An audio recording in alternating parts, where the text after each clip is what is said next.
very dynamic and, powerful women here. And I see Sasha as a gender non-conforming individual who, I guess in comparison for this question, is more on the masculine end of the spectrum. Like how, I'm trying to figure out how to best ask it, but how do you feel that you can bring more gender non-conforming and male or masculine individuals of trans experience to the table to be more out there? And I ask this because myself as a man of trans experience, I find a struggle with it because I do a lot of advocacy, but I prefer to be in the background. But just for the panelists, how do you feel that can bring more of the men out, especially the guys of color who want to do the work but may be holding back? What are your thoughts on that?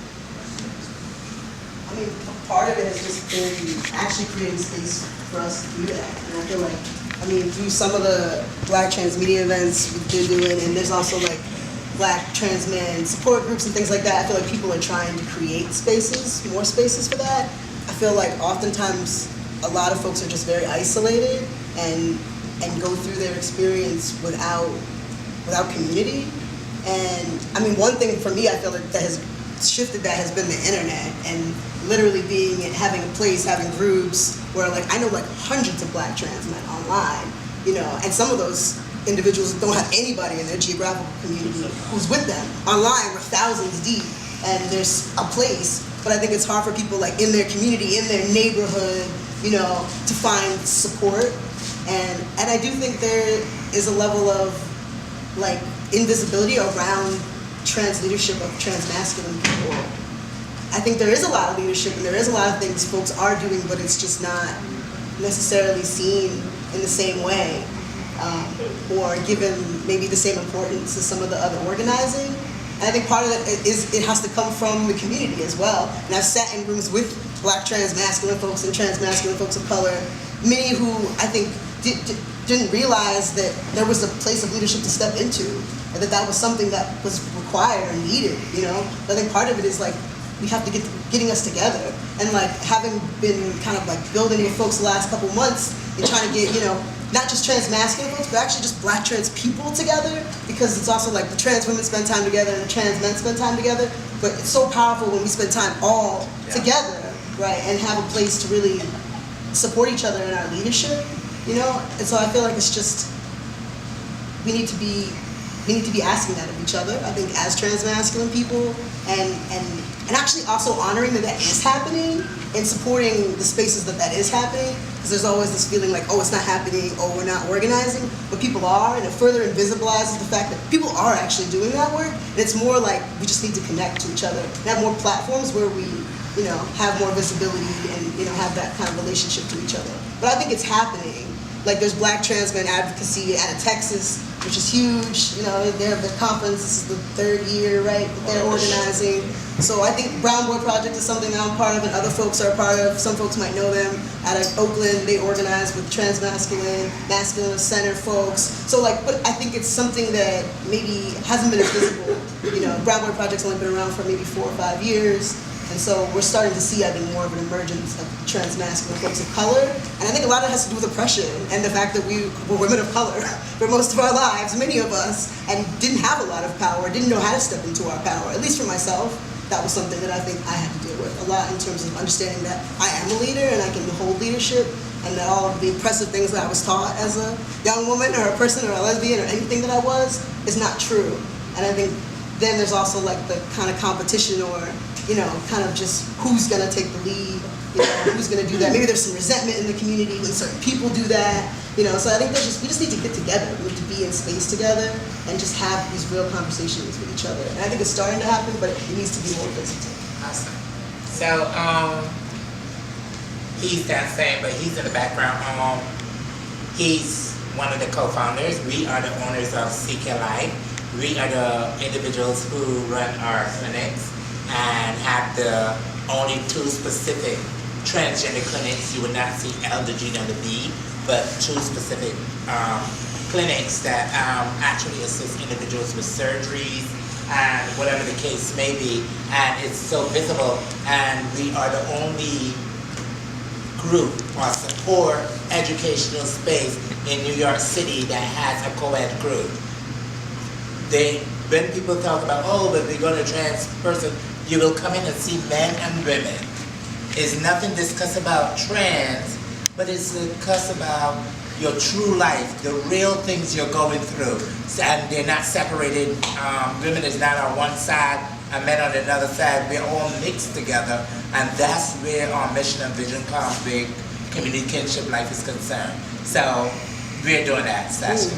And we would like to see more people. And I got my cards and whatnot, yeah. Very unique. Question, I appreciate you asking. One more question from the audience.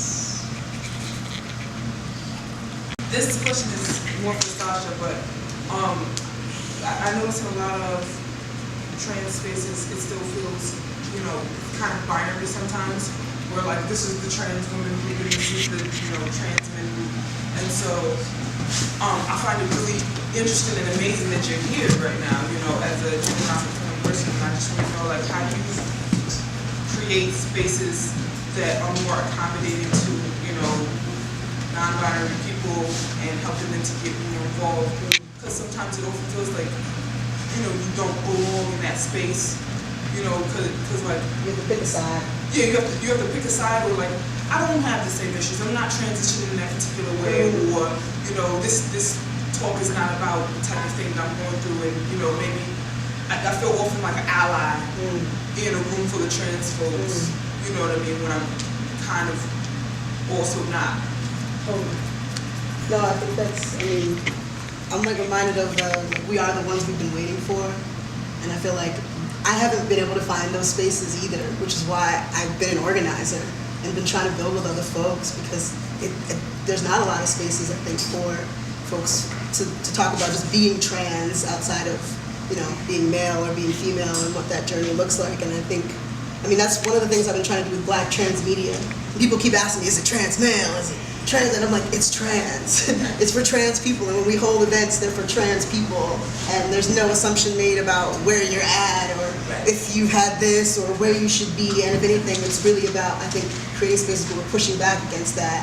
Like the redefining realness and thinking about what passing really means and actually unpacking that, because I think oftentimes too in like those trans male or trans female groups, people just get pushed into them just because that's just the one that seems to make the most sense. And more often than not, there's so many of us that are gender non-conforming or trans and have multiple identities. And so I think it's more just like, I appreciate you even speaking up and asking that, because I think that your question, you being in the space, creates more visibility around the fact that there are trans people of different experiences, and there needs to be more spaces, and we need to be at the center, just like the trans women of color organizing and not having other folks come in and do that. We need to be at the center of organizing that ourselves. So I feel like likewise to building with folks in the room, I want to build with you here in the space so that we can be doing events, pulling you into the stuff that we are doing, and just creating more spaces that aren't binary. But I guess I would say I think that's our responsibility in some ways as people who have that experience to create that space and create the visibility around our experiences. Even though it feels like there's no room, there are so many gender non-conforming people of color. I'm reminded of Ignacio Rivera, who I don't know if you know their work, but is somebody who I think continually people will he or she them, even in the trans community, and make assumptions about their identity as a trans person. But I think it's so important that we are creating more space for folks who are non-binary and just speaking up and living our truths.